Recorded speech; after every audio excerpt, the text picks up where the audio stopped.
Hello, everyone, and welcome in. We talk Georgia Tech Clemson here on a fantastic Thursday evening. Hope you're doing well. My name's Bryce Koon. Tonight's show is presented by Section 103.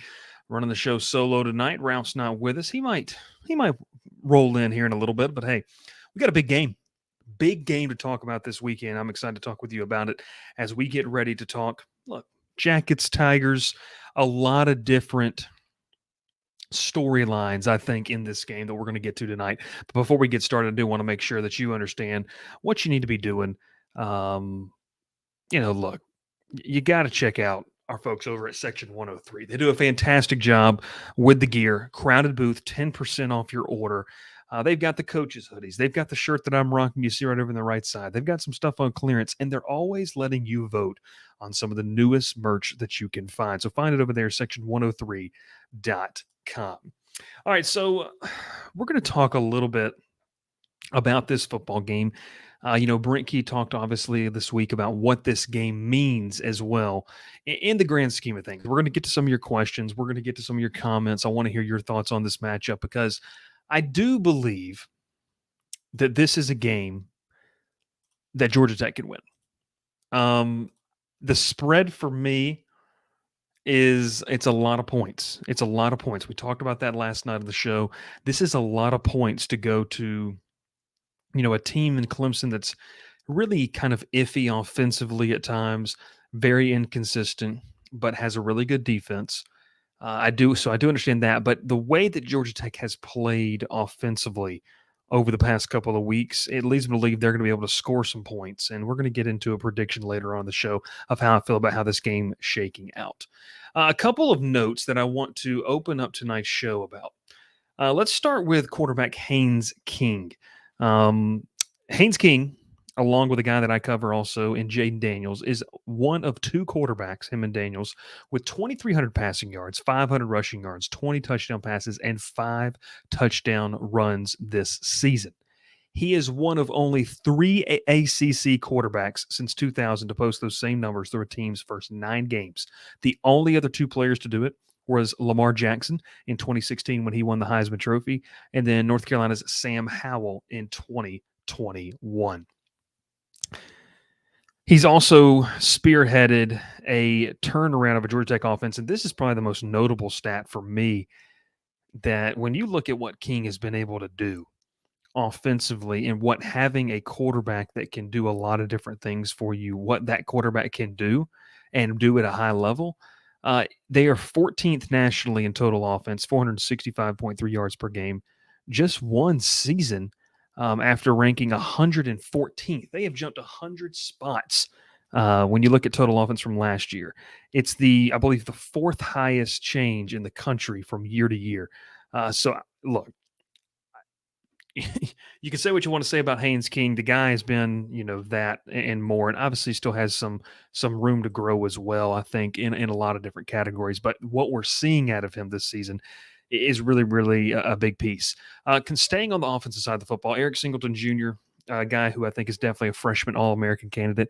He leads all freshmen nationally in receiving yardage per game at 69 flat.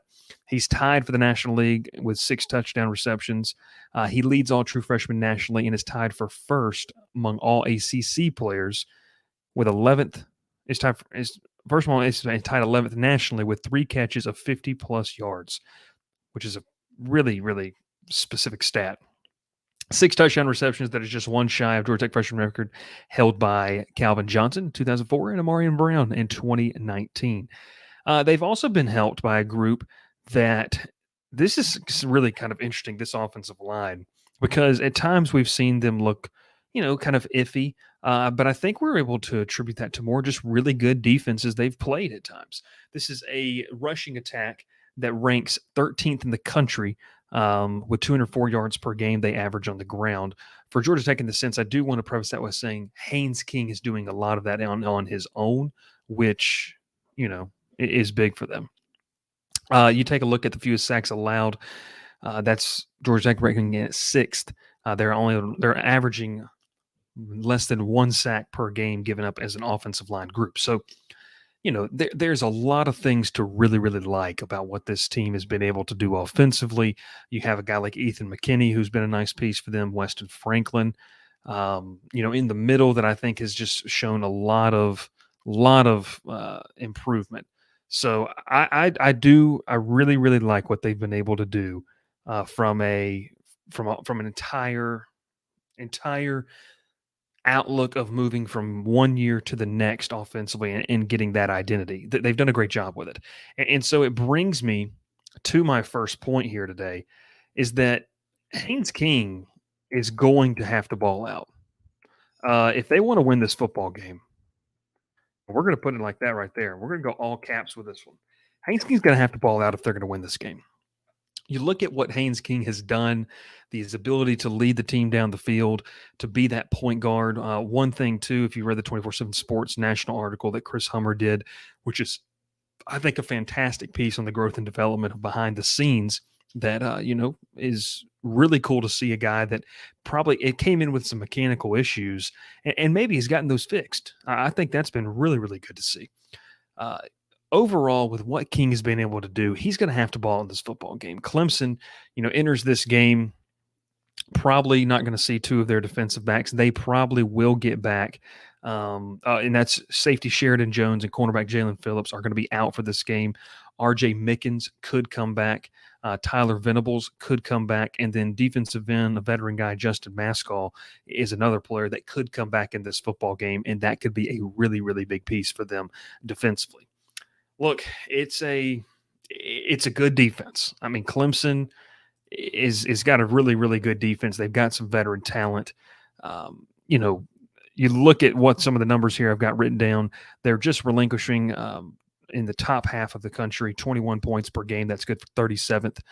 Clemson has also conceded a total of 976 yards on the ground, which averages out to about 109 per game. 11 rushing touchdowns. They've only allowed 191 points. They've earned 7 fumbles and 8 interceptions. They have also, which is an interesting stat to look at, they are 19th in the country in plays played on the field, if that makes sense for you, and what they've been able to essentially get off the field. They have been on the field defensively for 556 plays. That's top 20 in the country. So, they've had success in getting off the field. They scored a really, really big win against Notre Dame last weekend that I think did a lot for their confidence, the fan base as well. All together, this is going to be really, really interesting to me to see how this offense pairs with the defense. I'm more intrigued offensively what Georgia Tech can do in this game because I think, and we'll get to the other side of it first when we take a look at Georgia Tech's defense against Clemson's offense. I think this is strength on strength. I think this is a top 15 scoring offense with a top 20, top 25 defense. I mean, this is your calling cards for both teams at this point in the season. You are who you are. Georgia Tech does not have a great defense. Clemson does not have a great offense by any means. What they do have is Clemson's got a good defense. Georgia Tech's got a good offense. Which is going to play better? Which strength? I think Georgia Tech's going to have to run the football at a rate that maybe we haven't seen them run it, and it's going to have to be outside of Haynes King. I've mentioned this a couple times. When Tech runs the ball well and they really dominate like they did against Virginia last weekend, it's not Haynes King that is the leading rusher. I don't have a problem, I don't have a problem of Haynes King leading the game, leading the team in rushing. But I think it speaks volumes when you can have a guy like Dante Smith or Jamal Haynes leading the way, and then Haynes King averages around 60 to 70 yards per contest. So I really, really think that it'll be interesting to kind of see what that. A couple more numbers here. We talked about this averaging, yardage wise, 204 yards per game on the ground. How much of that is Haynes King? I think a large portion of that. We saw Dante Smith become a big piece. I think he could be an X factor in this football game if they're going to want to win and if they're going to succeed. They have committed offensively 52 penalties, 459 yards. Tech has. They've also turned it over 14 different times. Look, it's been a balanced attack for Georgia Tech too. I'll get some more numbers. We're going to get these numbers out of the way. kind of the numbers game. Georgia Tech has earned 22 touchdowns via the pass and 17 on the ground. You know, when you look at what this game has to come down to, like I think that getting some stuff in here. You look at Georgia Tech versus Clemson by the numbers. I mentioned some of those right there. Tech can put points on the board. They ran the ball 44 times for 305 yards against Virginia last week. It's one of those things. Jamal Haynes was the leading rusher, 17 for 119. I think that you're going to have to get creative against a physical Clemson defensive front, and especially if they get some of these guys back, that's going to be very, very interesting. Justin Mascall, I think, is an X factor for them in kind of setting that edge as well. I think it's got something very, very interesting to kind of look at. Let's take a look, what Clemson did last week. Defensively, the Tigers allowed 321 yards of total offense, which is a good day in the modern age of college football, and just 13 first downs to Notre Dame. They had 2 interceptions and recovered a fumble, winning that turnover battle 3-2. We're going to get to that key in a little bit. Also, taking a look here, as some of the potential injuries. We mentioned Jones, Mickens could come back.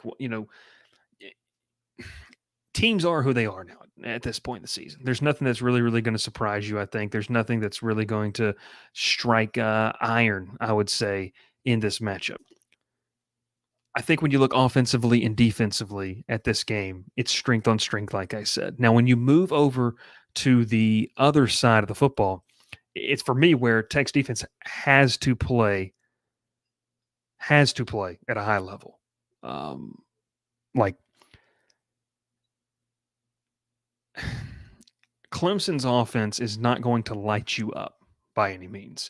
I don't think that that's who this offense is right now. I don't think that's what Cade Klubnik does best right now for this group. But they're going to unleash Phil Maffa and a potentially healthy Will Shipley, and you're going to have to stop it. Like, you are going to have to tackle well. You're going to have to, do some things that you just haven't done a great job of. I mean, defensively, you're still 126 in the country in yards given up per game. I think that, linebacker play is going to have to be massive. And I'll just get to it here. I think defensively, you're going to have to play at a level that you probably haven't played at for a full 60 minutes yet this season. I don't know if they're, I think this is a better offensive unit than Miami. I feel like I can say that. Jackets are in the lower third in the country in about every single defensive statistical category that you could have. That being said, it's going to come down to turnovers. And I think I was looking at these numbers here today, and yeah, Ralph, I mean, where you at, my friend? I needed you tonight. That's okay. Ralph's making the big bucks. We look at, and I've got it right here. Georgia Tech's defense ranks in the top 20 nationally in all 3 turnover categories: fumble recoveries, interceptions, and total takeaways. Tech has the most fumble recoveries since 2019 in the country with 51. So, when you look at this football game, you're going to have to create chaos. I think Phil Maffa is going to be a guy that, he's going to run wild if you let him. He's going to run a lot. He's going to run the football hard. Will Shipley, if Will Shipley's healthy, I think you got a guy in Shipley that could be a real problem, matchup problem for this defense in Georgia Tech, because you put a safety on them if they're going to line them up out in the slot. I think Shipley's a guy that you could actually put out there and he could do well. I wouldn't say that Clemson has game changers at the wide receiver position, but, all of this to say is you can sit here and point out the shortcomings of a Clemson offense. But what we've also got to keep in mind here is that there's still shortcomings with this Georgia Tech defense. They are who they are. But, maybe this turnover battle that they consistently win, and it's just weird. I don't even know how to describe it, like how much they rely on the turnovers. maybe it is what it is. And you know, Georgia Tech had a 3-game stretch earlier this year where they had 5 takeaways apiece that totaled for 10. Or 2-game stretch, I should say. A 3-game stretch between Wake Forest and Miami, they had 10 total takeaways.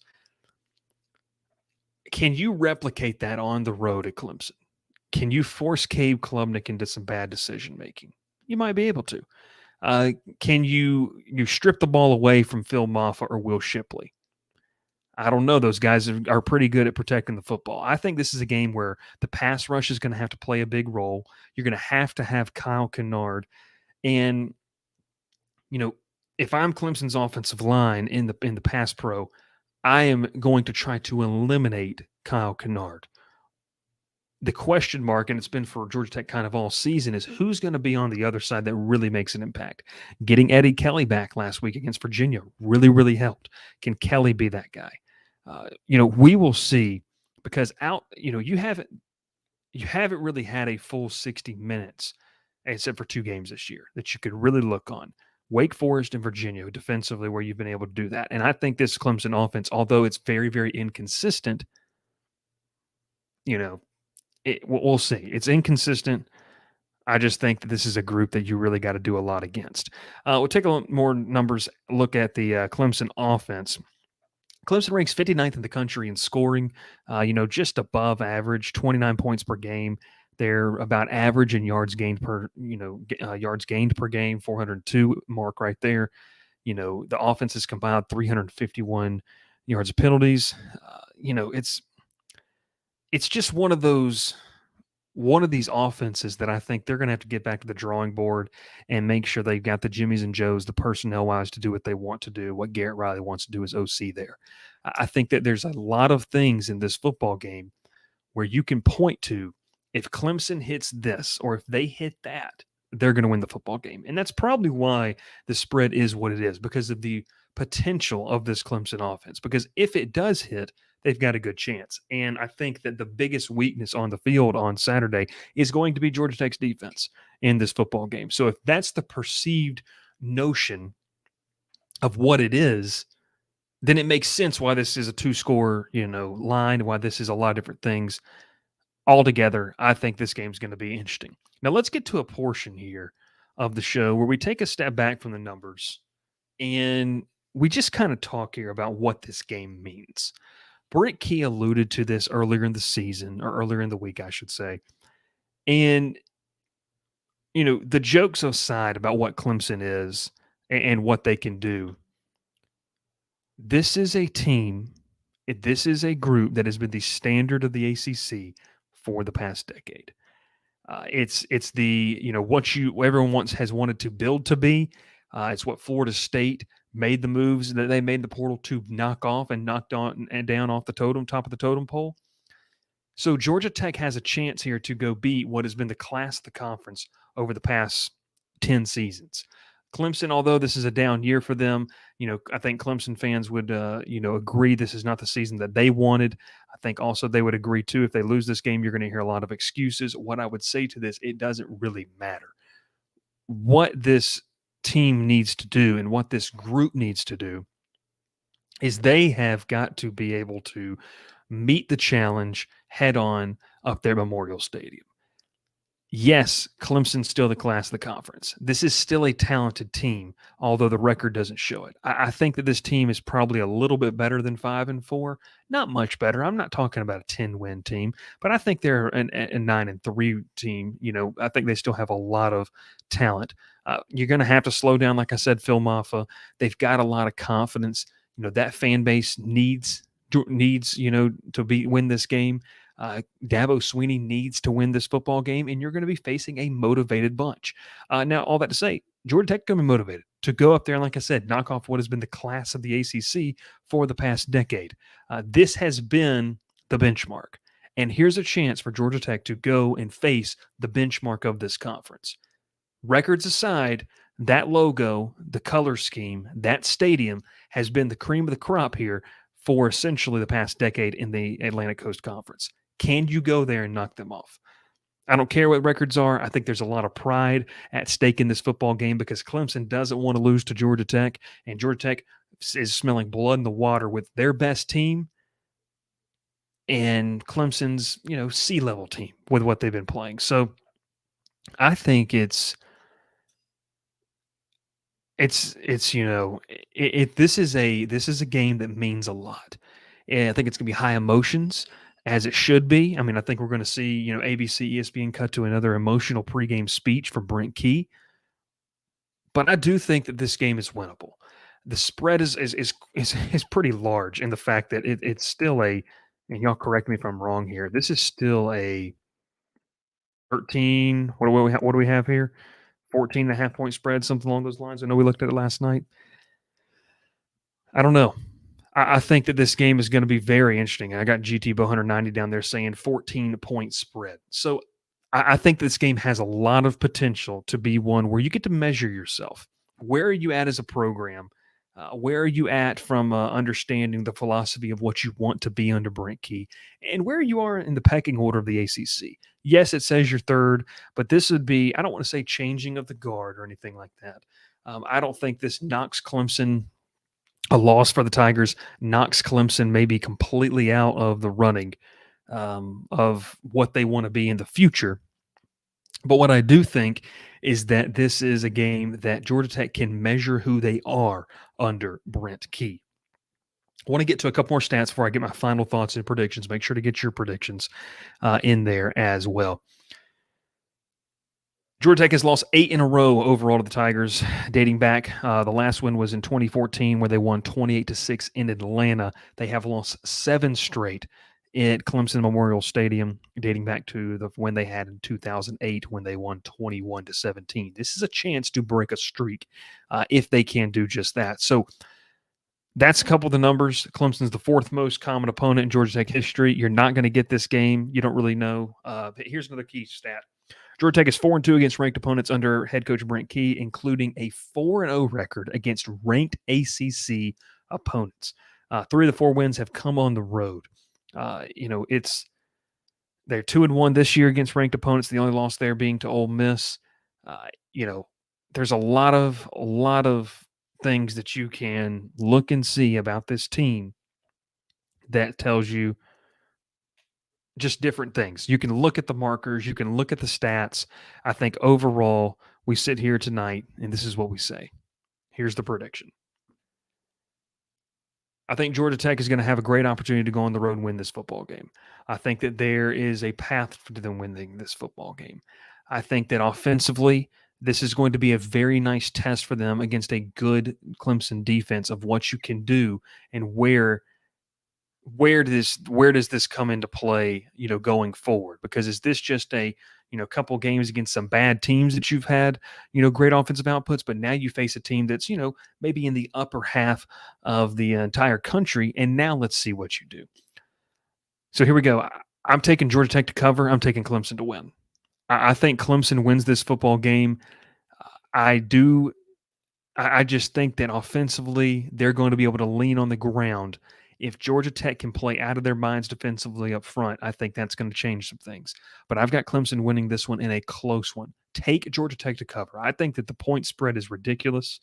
That might come back to bite me. Like Clemson fans might hop on here, on Sunday or Monday or whatever and joke about this. I do think that the spread is a little too wide for the liking here. So I would take Georgia Tech plus the 14.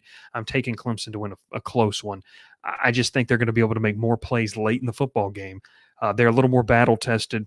They're going to have a little bit more veteran players that have been in situations like this. And I think it's going to be another maybe potentially tough learning lesson for this Georgia Tech group that says, hey, we use this for next year and we can go, win some games like this. It's a different opponent. It is. And like I said, I think they're a little bit better than their 5-4 record shows, and I think Georgia Tech is, a little bit better than their 5-4 record shows. But I do have Clemson winning this football game in a slim margin. I sit in the neighborhood. Let's roll with it. Let's go 34-28. I think this has got to, this is going to be a good football game. I just don't know if Georgia Tech's going to be able to. I'll say this. If Georgia Tech is able to convert like they have against the Virginias and the Boston, not to say Boston colleges, but, offensively against other teams, then they can go and score 35, 40 points and win the football game. I'll give you that key. If Clemson wins this football game, I think it's going to be a low-scoring affair. If it's made into a shootout, that's where I actually think this game favors Georgia Tech and their ability to score so quickly. But I do think it's going to be kept low-scoring. I think Georgia Tech's going to find a little bit of resistance early on against Clemson's defense, and you're going to get to see, obviously, what Buster Faulkner can have drawn up. I do think this is going to be a close football game. There is a path to Georgia Tech winning it, but I'm taking Clemson by a slim margin to win this one. Hey, thanks so much for tuning in. The preview show. It's going to be really, really fun to talk with you about this game on Sunday night, 7:30 Central, 8:30 Eastern. We're going to go live recapping what we hope is a Georgia Tech win. I don't know how I feel about it right now. I will tell you this. Every single time I picked against Georgia Tech, they've won, except for the Louisville game. So take that, fade my pick, and maybe Georgia Tech comes out with a double-digit win. We'll see that and more. But, hey, it's going to be a lot of fun. Make sure to like the video. Make sure to subscribe to the YouTube. If you're listening to this in podcast form, we appreciate you as well. I am going to be, watching this game with a keen eye on Sunday, and we'll be talking about it. You can join the conversation down there on the Discord below. We will catch you next time. Make sure, like I said, to subscribe, to like the video, to do all the things necessary in order for you to stay tuned with the Crowded Booth. This is Swarm Talk, best Georgia Tech show on the internet. We'll catch you next time here on the Crowded Booth. Pile in here and make yourself feel at home. The Crowded Booth is coming on. The Crowded Booth with Bryce Koon.